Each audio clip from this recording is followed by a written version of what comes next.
Hello, Mr. Deo. Welcome to Box Office India. Thank you very much. First of all, congratulations for Doosra. The trailer seems very relatable. The emotions, the everything is so connectable with the real event. Yeah. Yeah, it seems really interesting. Thank you so much. Thank you so much. Yeah. So, Mr. Deo, you have done films. You have been a part of television series also. Yeah. So, how come this idea of making a docudrama? First, let me correct you. It's not a docudrama. It's a docu-fiction. Okay. So I don't blame you because there is no genre called docu-fiction. Okay, it's the first time that we are introducing the docu-fiction genre to the industry. And funnily enough, not only in Indian industry but even worldwide, there is no genre called docu-fiction. So let me clarify what it is actually. That it is pure documentary and pure fiction, but together as one film. And how the idea came about was there is a gentleman called Rohan Sajde and his wife Asha. They contacted me about 2 years back, I think, approximately, a little less than 2 years.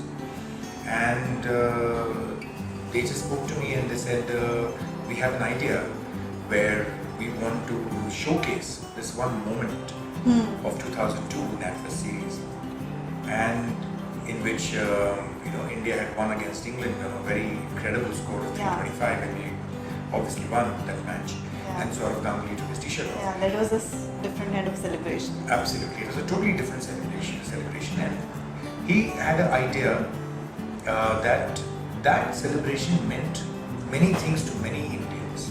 And from that point onwards, India has never looked back. So I found it very interesting way of looking at, at that moment. Because when that moment happened, I remember many people in India had said, not a nice thing to have done. Why did he do that? Why did he have to take a t-shirt off at Lord's? And then there was the youth, at that point, who looked at it and said, my God, that's perfect. That's beautiful, how he celebrated that moment. Yeah. So I think it was very important to make a film on something like this. But then initially it would have just been a documentary. That's where I felt personally that it cannot just be a documentary. We have to be able to introduce a fictional element or a feature film element into it. Because as a documentary, as you already know, Indians don't really look at documentary in a big way. The minute they hear documentary, maybe if it comes on some channel one day, they'll see. They don't take it as the way they take films. Exactly. However entertaining the documentary might be, they still don't take it as entertainment. Yeah. So one of the big reasons, that was one of the big reasons why we decided that this must be told with where maximum number of Indians can see this, and not just Indians, but anybody who plays cricket, anybody who loves the game of cricket and loves India should be able to see this film because they will feel proud at the end. And that's what the film is about. Definitely. So that's how it kind of came about.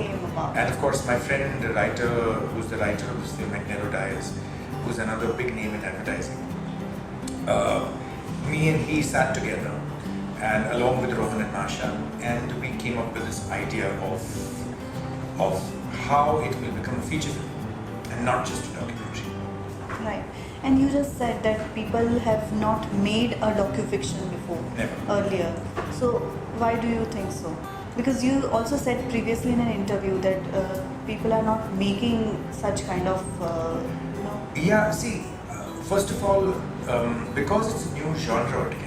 Like, for example, when you say docudrama, a docudrama is when you dramatize a part of history and recreate that instance, and that's a docudrama. Docu-fiction is that we've kept the history part as it is.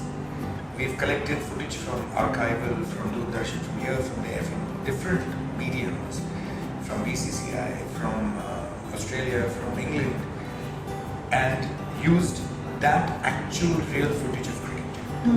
And on the other side, there is an entire story of fiction, which is being shot by us.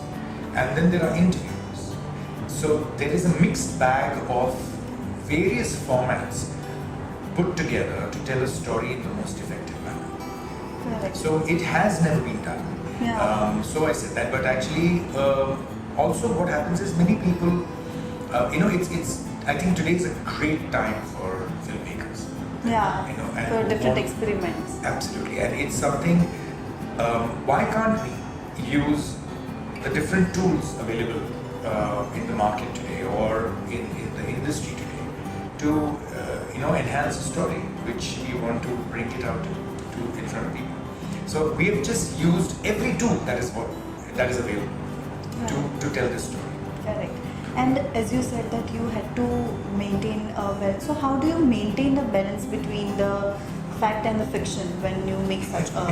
It is very difficult. It is one of the, probably that was the most challenging part for me as a director, and for Aggie as a writer, and for my editor. Her name is Ailet. She's an Israeli woman, and she is from New York. And it was very, very challenging to balance reality, and fiction. fiction, and a point of view on both. It is so difficult to kind of put it together and yet make it entertaining. Yes. Not make it a drab thing where people are watching and saying, "Arey yaar, paka hai." It's not that at all. It's a very, very entertaining way of putting a story of a girl alongside history in the making. So I think we went through tremendous amount of challenges, and that's the reason why the film has taken longer to make. Yeah. Normally, I would say that I make a film in a year. This has taken almost 2 years to make the film. So it has taken a lot of time to edit the film as well as to write the film.